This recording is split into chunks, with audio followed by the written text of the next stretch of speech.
Okay, everyone. So today we're going to talk about the 1990s a little bit. I'm going to have to leave class a little early because I have a thesis defense I have to go to in SIPA, and I got to hustle over there and then hustle back for my next class. By the way, I am teaching classes next semester. Probably you wouldn't need to take any of the history courses. I teach American history in addition to this, but I'm also teaching like 3 different religious studies classes. Some of them are online. 2 Latin American studies classes, which are also online. So if you like the way I approach the class, feel free to check them out. Ask me questions if you have any. So that'll be next semester. So today we're talking about the 1990s. And I had the good fortune of living in Colombia, in Bogota, with my family in 1987 and 88, heading into this period at basically the same time as the end of the Cold War and the fall of the Berlin Wall. And so the Cold War came to an end and new enemies arose. Every society seems to have a need for enemies. There's a whole lot of sociological stuff that goes into that, mainly to maintain unity, sense of national identity. So if the Soviet Union is no longer our enemy, who would become our enemy in the 1990s? Any guesses? Drug trafficking. Yes, you want to say the same thing? You guys are right on point.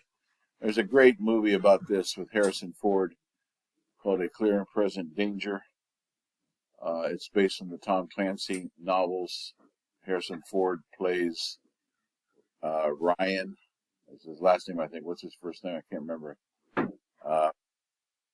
A CIA analyst, and you see there the premise of the movie is that the president of the United States family that were friends of his were somehow the husband was involved in some shady things with the cartel, and they were killed at sea on their boat in a very brutal way.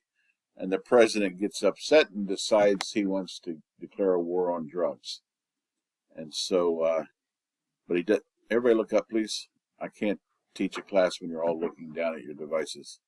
If you need to check because of an emergency text from your grandma or an update from your boyfriend or girlfriend, just kind of do it furtively so I don't notice it. Okay, don't sit there and just read it. I can't do that, and I'm getting less and less patient with it. So the war on drugs basically took the place of the Cold War for at least a short period of time.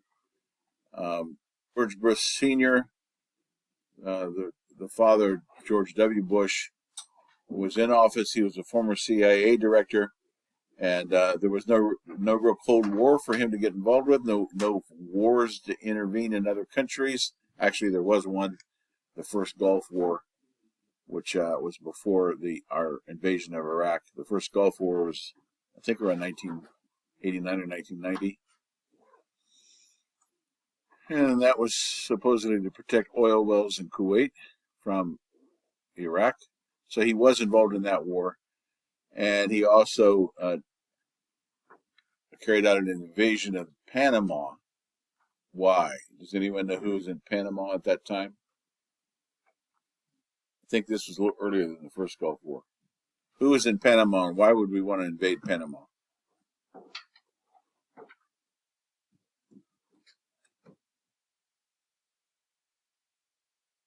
It's all right. You're not supposed to know, right? I'm supposed to know, and I'm supposed to tell you, instead of me sitting here making you sweat bullets trying to figure out something you haven't heard about. Did you know, Jorge? No. Okay, you want to take a guess? Noriega, thank you. Give me a... No, Noriega was in Panama. I got to give you a high five on that one. You took a lucky guess, and it was absolutely right. No, it wasn't Nicaragua. Nicaragua was pretty much over by this time. That was Daniel Ortega and the Sandinistas. That was near the end of the Cold War. So, yes, Jorge is absolutely right. I'm going to have to figure out how to give you some extra points. I can do that. because I'm the professor, and that was a good guess.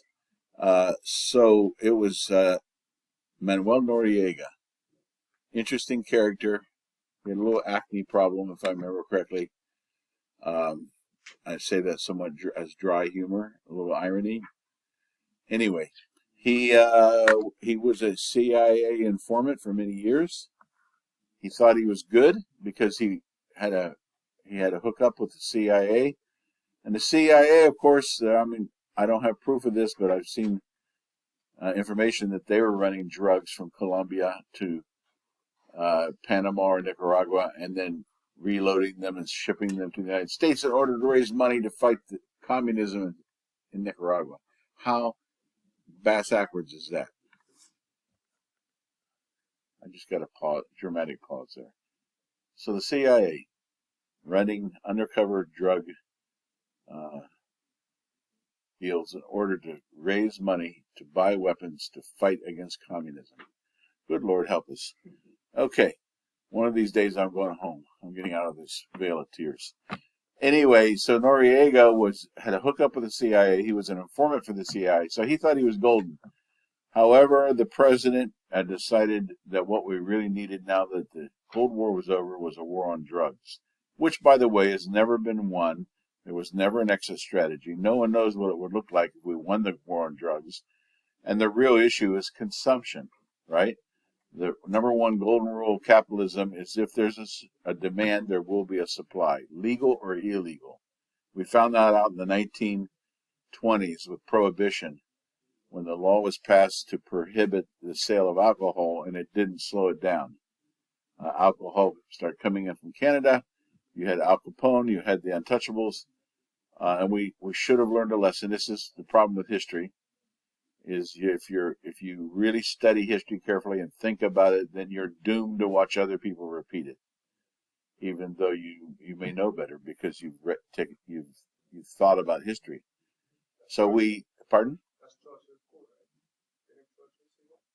Who? He might have said that. Yes, I read it somewhere. Maybe it was me that said that. I don't know. Anyway, so supply and demand. There is a demand in the United States for drugs because we have I don't know what to call it. We have a kind of a collapsing society. What I mean is meaning and significance is collapsing. People have less and less reason to live. They feel less and less hope for the future.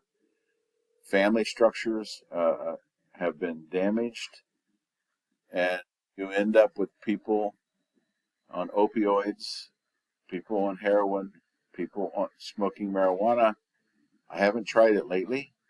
I did try it in my early 20s and didn't particularly like it, so I stuck with Budweiser and gin and tonic. I may try it again if it's ever made legal in Florida. I say maybe. But so you got marijuana, you got the harder drugs. All this became a big deal in the late 80s.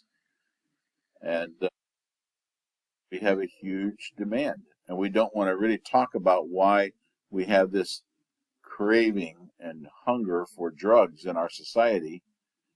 And so what we want to do is put it on Colombia and Mexico and Peru and make it their problem. And then we send them money and cash and weapons and declare war on drugs. And that basically rips their societies apart. So it's a big deal. And Noriega was the first one. He was the dictator of Panama. And evidence came to light that he was allowing shipments of drugs to come through Panama, land, and be offloaded onto different cargo planes and sent on to the United States. And so I think he was warned, and eventually George Bush Sr. Sent an invasion force to take over the country, capture Noriega, bring him to the United States, put him in court for drug trafficking. A whole invasion just to arrest a guy for criminal activity. And he ended up in federal prison here in South Florida. My wife used to be the receptionist at a Episcopal day school where his grandchildren went to school. and he's lived out his life in federal penitentiary. So that was Noriega. So what I really want to talk about is Pablo Escobar. But to do that, I have to give. How many of you have heard of Pablo Escobar? Well, his name did get famous. That was something he was kind of excited about. In the series, have you seen the Netflix series Narcos? It's excellent. You said yes? Excellent. I mean, I thought it was excellent because I was living in Bogota during the period covered by the first season. And I saw places where they were filming around Bogota. I thought, I know that spot. I've been there. And then I'm hearing the accents, and I thought they nailed the accents. The Medellin accent, the Bogotano accent. I liked the series because it was pretty historical to me. And the two guys who are the main two DEA agents, Pablo Pascal was one of them. He's gone on to be in some other things. Most notably, what is he in recently? Pablo Pascal. So, Mandalorian. You wouldn't know because it's hard to recognize his face since it's covered up all the time. But he's in Mandalorian. He's a good actor. The other actor, the blonde guy, probably is my cousin, Bud. I think his first name's Bud, but his name is Holbrook. And he comes from the same part of Kentucky that my dad came from. So I'm guessing he's a second cousin or something. Both of those two guys are historically accurate persons. They did work for the DEA. They've been here to FIU. They came at the invitation of the Gordon Security Studies Institute over in SIPA and spoke. They were given awards for their work in Colombia, so they're actual people. But I do have to give a little background about Colombia. It's an interesting outlier. It kind of defies all the rules and patterns in Latin America. And if I had another lifetime to research it, I would try to figure out why. I'm sure people have theories. But Colombia has not had really any dictators. One guy tried for about 4 years in the 50s, not very successfully. When Brazil and Uruguay and Argentina had their bureaucratic authoritarian regimes and were torturing and disappearing people, that didn't happen in Colombia, just like it didn't happen in Mexico, really. People were tortured and killed and disappeared, but for different reasons. And so Colombia's got a larger population than Argentina. It's one of the third largest country in Latin America, second or third, excluding Brazil. It also is the only country that touches on 5 other countries. It has ocean. It faces onto the Pacific and the Atlantic Oceans and the Caribbean. So it's a pretty unique country. But it has had an extreme amount of violence, which has been more social than political, if you can make that distinction. And the violence began, it's called La Violencia. It began in the 1940s, late 40s. I think I've mentioned Jorge Eliezer Gaitán as a populist. And I think I showed you a picture of my car that I owned when I was in Colombia that might have been his hearse. That's the apocryphal story. He was assassinated in 1948. He was a mestizo. There really hadn't been any mestizo presidents of Colombia up until that time, and I don't know that there still have been. And he was in charge. He was a lawyer in charge of investigating the banana massacre that Gabriel Garcia Marquez writes about in his book 100 Years of Solitude, on the coast of Colombia, where as many as 2,000 or 3,000 banana workers were massacred by Colombian troops at the encouragement of the United Fruit Company. And so he was investigating that, and he was shot down and killed on surprisingly, what a serendipity. He was shot down and killed on the streets of Bogota. And this ignited 3 days of rioting in Bogota, burning, mob violence, called the Bogotazo. And probably because a lot of the working class people looked to him and had hope in his populist leadership as someone who might bring change to Colombia. Colombia didn't have a specific dictator, but it did have kind of a closed oligarchic system. It was democratic. There was an alternation of power between conservatives and liberals, but the power really stayed between the leaders, the two different leaders of the two different parties, but at the elite level. There was no room for, someone from humble origins to rise to presidency.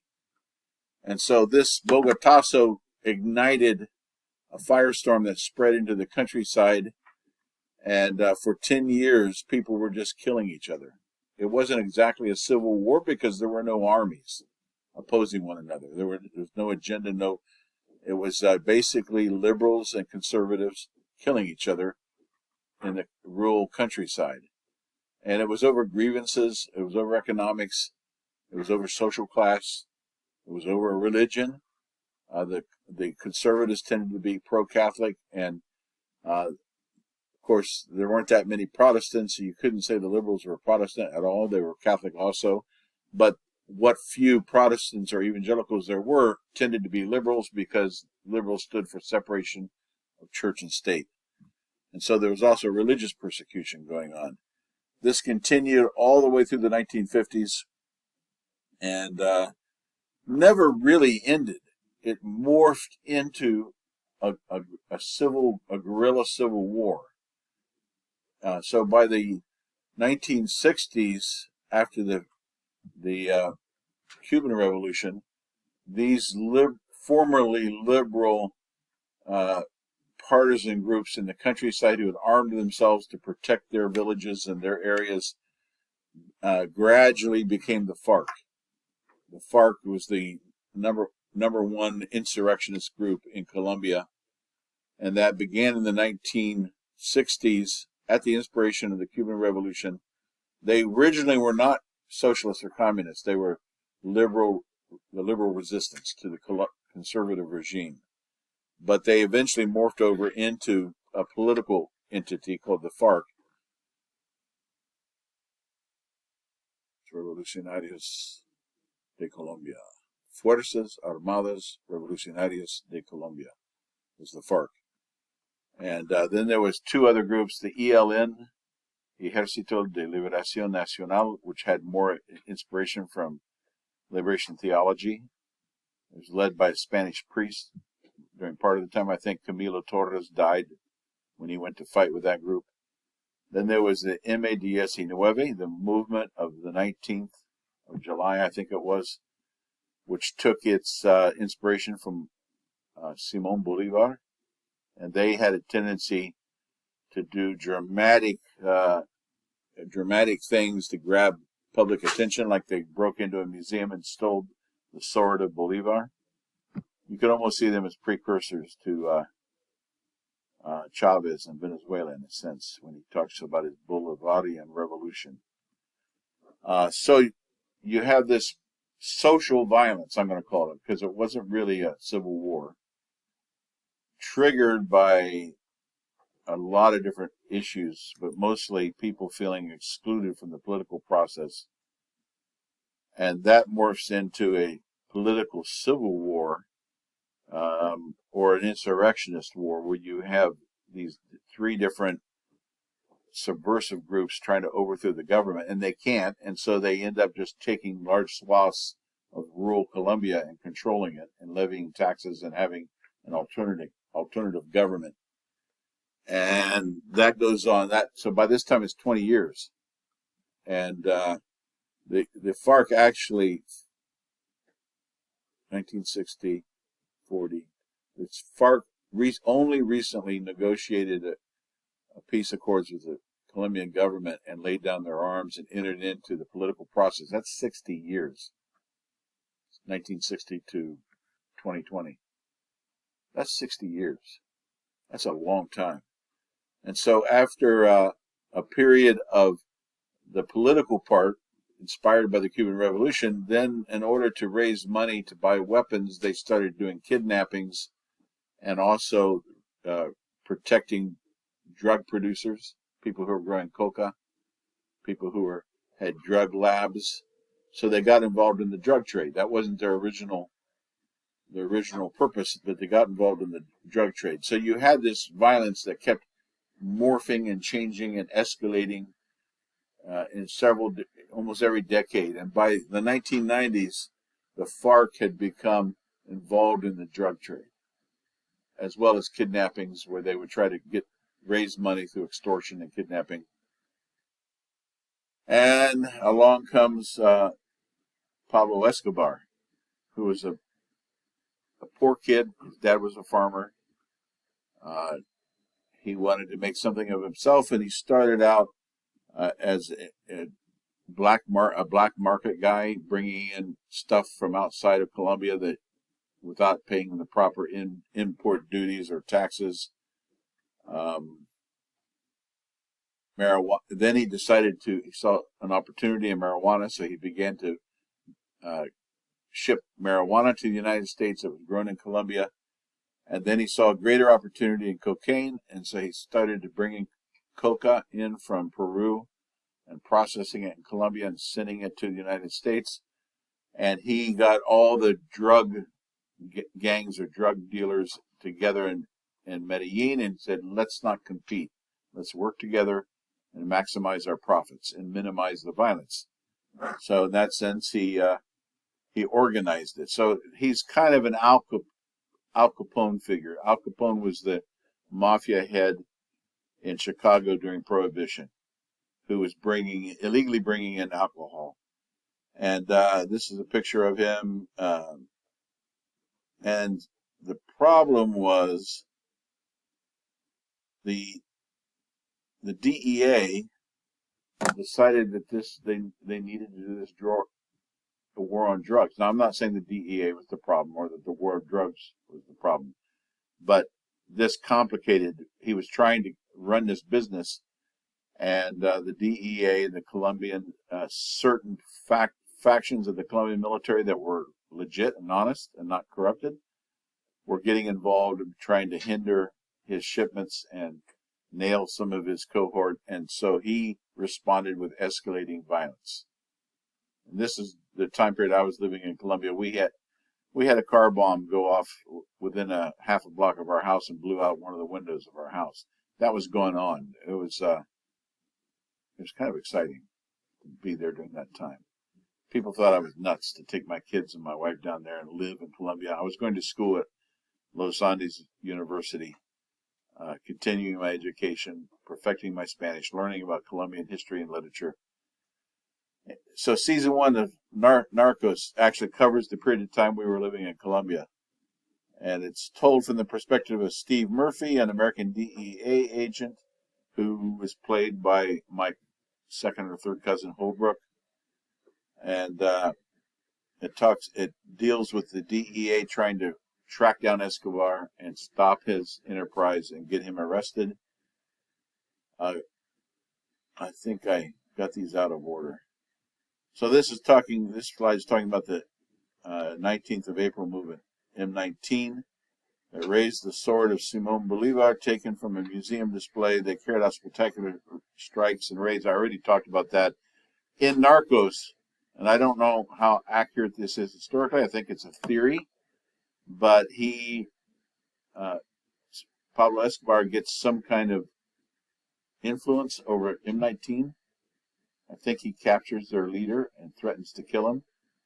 But instead of killing him, he releases them on the understanding that they would work together, that he owed him.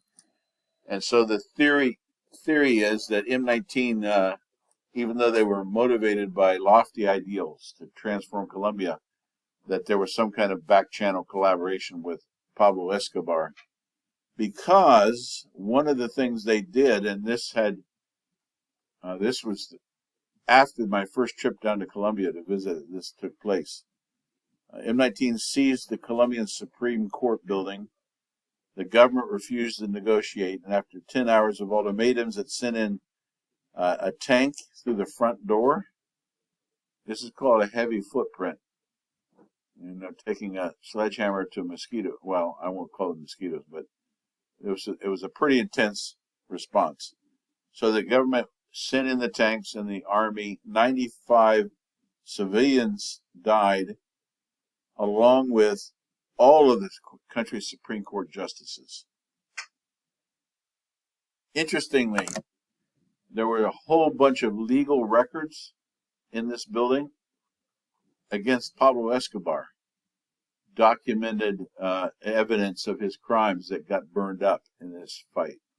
So there's the theory in Narcos that he paid M19 to go in and take over the building and make sure to set fire to the records. Don't know if it's true or not, but it's an interesting theory. A good friend of mine here at FIU who teaches in the religious studies department, and I won't say her name, but she's a great professor. Her husband was one of the Supreme Court justices, and just a few years ago, they found pictures of her husband being led out of the building safely, and then the next day they found his body back inside the building, but tortured and killed. And so there's evidence that the Colombian military was somehow complicit in some judicial assassinations of some of the Supreme Court justices. So I can think of several colorful metaphors to describe it, but I won't use any of them, just to say it was kind of a mess. And no one has ever sorted out completely the truth of what happened there. But you see the tank going right through the front door. So this was kind of the beginning and the end of M19 as a guerrilla organization. Let me back up. Pablo Escobar eventually, if you follow the Netflix series, he eventually gets intercepted on a phone call with his son, and the DEA, working with the Colombian military, are able to triangulate his location and get troops there quickly. And when they arrived, he was still on the phone with his son, and he tried to escape through a window and ran across the roof and was finally shot and killed, after he brutally killed a lot of people. He also helped neighborhoods. He took money and invested in neighborhoods in Medellin. A lot of Medellin residents loved him and saw him as a Robin Hood, someone who would take from the rich and give to the poor and the needy. I mean, it was a smart move on his part. Whatever his motivations were, it gave him some popularity. But he also was responsible for planning a bomb on a Avianca airline that then crashed, and people were killed on the airline. He blew up some buildings in Bogota. A lot of innocent people suffered at his hand as a violent criminal and as a violent head of the Medellin Cartel. I will say my grandson, who I'm very proud of, I get to brag on my grandkids occasionally in here. My oldest grandchild is in his mid-20s, and he speaks Spanish, Cuban Spanish. He was raised here in Miami. When I was taking salsa lessons a few years ago, I paid for him to go with me, not knowing he was going to eventually move to Colombia. So he had a online job doing online cybersecurity, and he spent most of last year living in Medellin, Colombia. Not this place, that's Bogota.